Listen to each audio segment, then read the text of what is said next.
ဆရာကြီးတဲ့ကျွန်တော်တွေမေးတာလေးဖြေပေးပါဦးနဲ့ဒီခါတော့ဖြေပေးပါနော်ဟုတ်ကဲ့တချို့အဲကျွန်တော် comment မမြင်လို့ကြော်သွားရှိမယ်ဒါပေမဲ့ကျွန်တော်တချို့ဗီဒီယိုတွေတင်နေတဲ့အချိန်မှာ comment ကိုဖြေလို့မရရှိပါနော်အဲ့တော့ကျွန်တော်မဖြေပေးတာဖြစ်ပါလိမ့်မယ်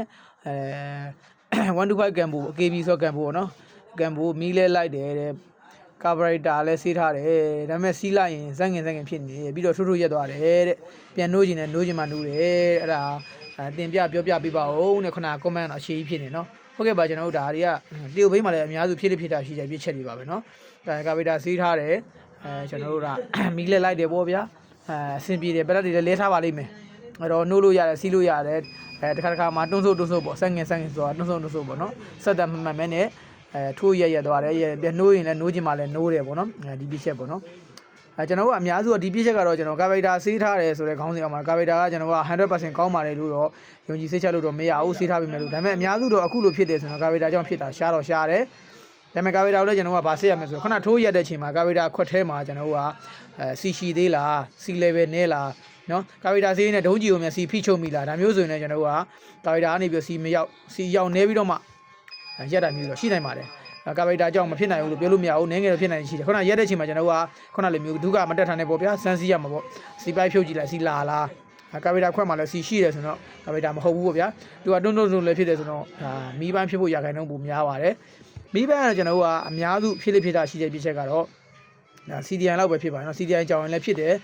မီးတို့ကြောင်ရင်လည်းဖြစ်တယ်ဖြက်ကွမ်ကြောင်လည်းဖြစ်တယ်ဒါပေမဲ့အဲ့ဒီကောင်တွေကြောင်ရင်ခုနလိုမျိုးဖြစ်တယ်ဆိုတာထက်ကိုအများစုကတော့နောက်လုံးဝနှိုးမရတော့ဖြစ်တာများပါတယ်အဓိကအခုလိုဖြစ်တဲ့ပြည့်ချက်တဲ့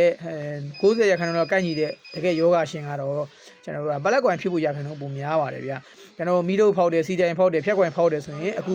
ဒီပြောထားတဲ့အကောင့်ပိုင်ရှင်ပြောတဲ့ပြည့်ချက်တွေနဲ့အနည်းငယ်လွဲချော်ပါသေးတယ်နော်ဘလက်ကွမ်ရဲ့ပြည့်ချက်ကတော့သူပြောထားတာနဲ့တော်တော်လေးစင်တူနေတာတွေ့ရပါတယ်အဲ့တော့ကျွန်တော်ဒီမှာကောက်ချက်ချပြီးဖြေပေးရမယ်ဆိုရင်တော့ဘလက်ကွမ်ကိုကျွန်တော်လဲပြီးတော့စမ်းစီခြင်းပါတယ်တချို့ဟာတွေကကျွန်တော်ဆရာကြီးမီတာနဲ့တိုင်းလို့မရဘူးလားမေးစရာရှိတယ်ဖြက်ကွမ်ကိုရမယ်နှိုးတို့ကိုရမယ်နော်CDI လည်းကျွန်တော်က100%တော့မရနိုင်ဘူးဘလက်ကွမ်ကိုလည်းကျွန်တော်ကတိုင်းလို့ရင်တော့